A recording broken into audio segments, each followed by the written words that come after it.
odoriwore UDA ncho osebarore ere kama siasa dhi chiko be nitiere yot ni UDA pod nyalo dhi adhiya makaw presidency adieri mantie to en ni UDA ni matek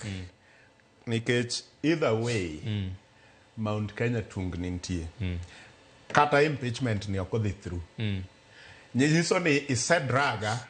to this level sani king'iyo jofwambo umane kor gwengego ywak mar ng'ato ka ng'ato maa e gwenge ma masawa en ni isando ng'atwa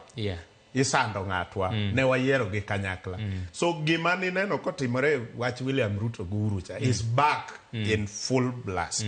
so Mount Kenya either way Ruto kubi bede gi favor manyo en go e yiero mokalo so sani kwan ma Ruto nyaka bedgo en kakodwa pong'o kurani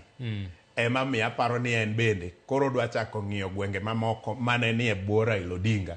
to ma be apa ni motivation modwa bedo go chakre sani mondo tim juu chini en sure ni Raila Odinga obede kom mareyu ok ochako duoge politics makani ka kom no bayo jakom God forbid ok wadwa no baye to ngimora mora nyalore ka ene ma jakom sani nyalo konye ma stabilize nyiso ni jakom nyalo konyo ng'ata en tek niya gimo konyeno o concern Kenya obro konyi ka gino concern Kenya kendo jo siasa nyalo bedo siepe nyalo chopo kama kata mana jo ODM gi koro dhi central to gikone ndongnwa konu ni jogi bro lokore kubiuru korwa nikech sani sama nyowa e chien kani makoro nyowa chopo kar jenzi kani jo Mount Kenya mang'eny koro nyo ywak ni yawa din wang'e jakom kare ng'ama ber nyiso ni gigi gilokore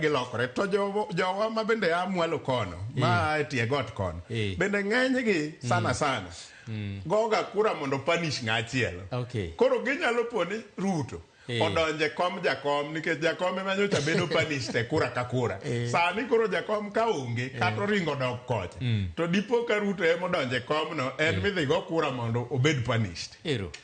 Nyakwara Bogi adero ka watwak maber gi jalony weche mag siasa Meshack Odede ma bende ne watemo kologo maybe anyalo miye thuolo mondo miwa wach mogik nikech Ochieng Emmanuel bende donjo mana gi welo mamoko bende pod walose wach mar temo thichoko jalub jatend piny Rigi ji to watemo ng'iyane ni to konyalore to piny ochomo kama nade wach mogik minyalo wego jo piny ka watieko wach mogik Milton en weche ariyo matek namba achiel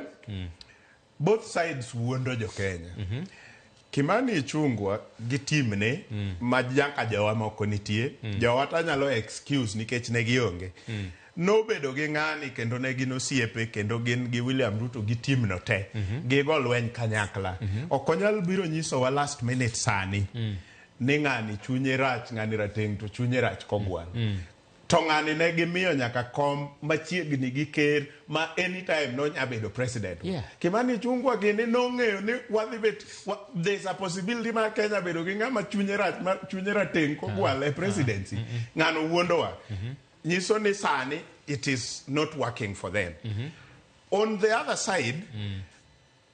ng'ani noyier ne weche ariyo momi golegi nasewacho ka kendo abiro nuoyo noyiere nikech ng'ama raoi ma samoro nyalo timo gik moko nyaka ma embarrass makelo wich kuot to kobuogi mae gik mane omiyo yanyo nyaka Uhuru ka en e telo ka Uhuru ni e telo to kobuogi seche ka gino ne tiyo positively for Kenya Kwanza and William Ruto namba ariyo noyiere nikech en ng'ama deeply ethnic en ng'ama tribalist to mano e guluma no makogo Mount Kenya mondo okele ng'e William Ruto to samwa wueni gik moko ariyogo koro embarrass sirikal koro go sirikal piny raoine mar ni onyalo wacho ni gini en sirikal mar shares to okone ni gino go sirikal piny oino gini ne tiyo then sani koro koti koro ma achiel kuom gik momiriembe bedo ni en too tribal no tiyo then nikech no unganisha joka to sani gino koro go sirikal piny magi gik moko ariyo mano kelene te gik moko ariyo migolene to mogik kabisa on his side ng'ani e ng'ama nogo uwi kumora mora ne giyudo a dilapidated economy